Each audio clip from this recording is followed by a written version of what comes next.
Mesdames, Messieurs, bonjour et soyez les bienvenus dans cette édition. Voici les titres. Depuis plus de 160 ans, la réponse à la mission de la Société des missions africaines SMA s'exprime à travers des engagements concrets, la première évangélisation, la promotion humaine et le dialogue interreligieux. Le Père Eleuthère nous présente dans cette édition cette société de vie apostolique à suivre dans un instant. Et puis, l'Association des femmes catholiques du Cameroun a tenu son 9e congrès national du 23 au 25 juillet dernier sous le thème « Les femmes catholiques appelées à la sainteté pour la sanctification et le développement holistique du monde ». Le Père Eleuthère Ouessavé est membre de la Société des missions africaines SMA, chercheur en théologie pastorale et catéchétique. Il est enseignant à l'Institut catholique missionnaire d'Abidjan, ICMA. Il nous présente dans cet élément sa société de vie apostolique et son charisme. La SMA, dite Société des missions africaines, est une congrégation missionnaire qui est d'origine française. Elle est née en France le 8 décembre 1856 et son fondateur de vénérée mémoire et en même temps le vénérable Monseigneur Marion de Brézillac fut à l'origine de cette congrégation. Il a été d'abord missionnaire en Inde pendant 12 ans et lui-même il appartenait aux missions étrangères de Paris, connues sous le nom de MEP. Et il a quitté cette mission pour un peu comme répondre à l'appel de la mission, pour répondre à la voix qu'il appelait ailleurs en Afrique. On pourrait dire aujourd'hui que l'évêque des missionnaires est devenu missionnaire en Afrique. Et nous rendons grâce pour cet appel qu'il a reçu. Car grâce à ce vaillant missionnaire, visionnaire, l'Afrique, un peu comme abandonnée à son sort, a connu un grand développement de l'évangélisation, surtout au XIXe siècle. À part toutes les tentatives de l'évangélisation entre le XVIe et le XVIIIe siècle, qui ont été soldées par des échecs, grâce aux Capucins et d'autres congrégations. La SMA, peut-être un peu avant la SMA, les Spiritains, et après la SMA, les Pères Blancs et autres, s'est donné grâce à cet homme qui, en quittant l'Inde, où il a été 12 ans missionnaire, prêtre et évêque, il a su fonder le 8 décembre à Lyon, précisément, la Société des missions africaines. La SMA a pour charisme la mission d'évangélisation chez les Africains les plus abandonnés. Et c'est d'ailleurs pour ce don que Monseigneur de Brézillac, quand il a quitté l'Inde et puis la propaganda fidèle lui a demandé de fonder une congrégation, il a choisi l'Afrique parce qu'il s'est rendu compte que l'évangélisation n'est pas encore vécue ou répandue en Afrique. Au Cameroun, le 9e congrès national de l'Association des femmes catholiques s'est tenu du 23 au 25 juillet 2021 à Ongouandéré. Les travaux de ce congrès se sont déroulés autour du thème « Les femmes de l'AFC appelées à la sainteté pour la sanctification et le développement holistique du monde ». Commentaire Morel Pouty.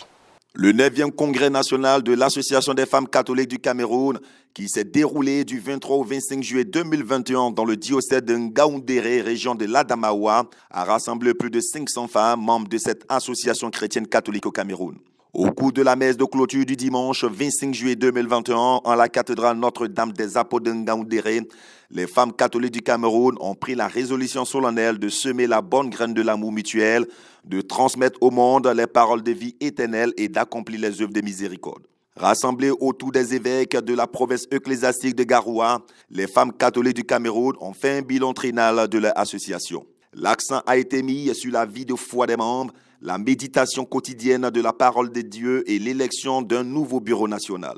L'évêque du diocèse de Ngaoundéré, Monseigneur Emmanuel Abo, en les encourageant dans leur engagement et leur dévouement dans les différents diocèses du pays, a attiré leur attention sur un certain refroidissement de la charité fraternelle au sein de l'association. Plus concrètement, Monseigneur Abo les a mis en garde contre les tentations des honneurs du pouvoir et du désir malsain de destruction de l'image du prochain. Nous savons que À la fin de chaque congrès, les femmes catholiques sont envoyées en mission dans leurs différents diocèses. Et lorsque un pareil congrès se tient, c'est l'occasion pour les femmes d'évaluer la mission qu'elles ont accomplie durant les 3 dernières années. C'est l'occasion pour les femmes d'évaluer les œuvres d'apostolat qu'elles ont accomplies durant les 3 dernières années. Et nous savons tous que dans toute œuvre humaine, il y a ce qui est bien, mais il y a ce qui est à améliorer. Et je crois que durant ce congrès, les femmes ont eu l'occasion de se réjouir de ce que la grâce de Dieu leur a donné d'accomplir, de la contribution qu'elles ont pu apporter dans l'œuvre d'évangélisation dans les différents diocèses respectifs où, n'est-ce pas, elles sont implantées. Mais c'est l'occasion également pour elles de voir en toute honnêteté ce qui n'a pas bien marché, ce qui reste à améliorer et de prendre des engagements fermes, n'est-ce pas, pour améliorer, pour faire davantage, pour faire mieux par rapport à la nouvelle mission, n'est-ce pas, qu'elles vont recevoir. L'aumônier national des femmes catholiques du Cameroun, l'abbé Gilles Ngoua Forte, a pour sa part émis le souhait de voir germer une nouvelle génération des femmes catholiques dont le langage et le principe de vie seront l'amour. Au thème de ce 9e congrès, les membres du bureau exécutif ont été élus avec à leur tête la présidente des femmes catholiques du Cameroun, Judith Chiato. La présidente nouvellement élue a promis de maintenir vive la communion entre les membres et de promouvoir un plus grand engagement des femmes catholiques dans l'Église et au service des pauvres. Société à présent, James Ndezeke et Israël Nchoué sont deux jeunes innovateurs et entrepreneurs technologiques rwandais. Ils utilisent leurs compétences pour tenter de trouver des solutions aux problèmes sociaux que rencontre leur communauté. Ils ont créé la société Kwandas Labs. Plus de précisions avec Morel Poti. James Ndekizi et Israël Nishmoué sont rwandais. Ils ont 21 et 25 ans et sont à la tête de Kwandas Labs, une société qu'ils ont créée pour aider leur communauté. Grâce à leurs compétences, ces deux jeunes innovateurs et entrepreneurs technologiques se sont lancés dans l'électricité sans fil. Leur objectif numéro 1 est de pallier les courts-circuits et d'autres problèmes récurrents rencontrés par les Rwandais au moment de recharger leur appareil électronique.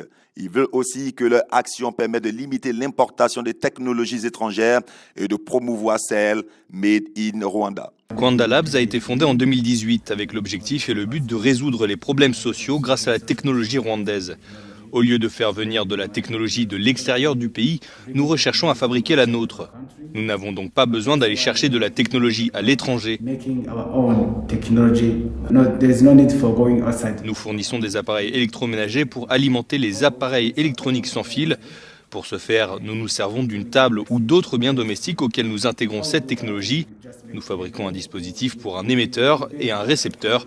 Le premier transmet l'électricité sans fil et le second la reçoit.